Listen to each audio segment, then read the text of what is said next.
आए हावे बाबू रे पीतर के पाक, आए हावे बाबू रे पीतर के पाक, मन भर के खाओ जी भर के काक। आए हावे बाबू रे पीतर के पाक, मन भर के खाओ जी भर के काक। एदी देती मत देख पतरी गुसर के, खा ले बे बाबू रे लोहम कुचर के। चौक पूरा के बेटा पीढ़ा मढ़ावे, चौक पूरा के बेटा पीढ़ा मढ़ावे, तांबा के लोटा में पानी चढ़ावे, तांबा के लोटा में पानी चढ़ावे, दाल भात चूर के कौआ को दिखा। आए हावे बाबू रे पीतर के पास, आए हावे बाबू रे पीतर के पास।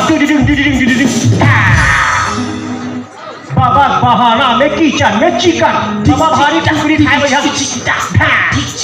बाबा बहाना में किचन में चिकन, महुआ के झोर और मिल भर के घीचन। नवमी के दिन दाई डोकरी आथे, रंग रंग के हलवा पूरी लखाते, पर्ची के ओट बैठे गोड़ लमा के, पर्ची के ओट बैठे गोड़ लमा के, मूड़ी को राथे और मांग भराथे। डोकरी दाई कहा थे अपन जज बात में, हर बोला तो एक खान बात, चुपचाप पुतरो भीतर में जाके, ज्यादा निकल देते पीतर में आवे।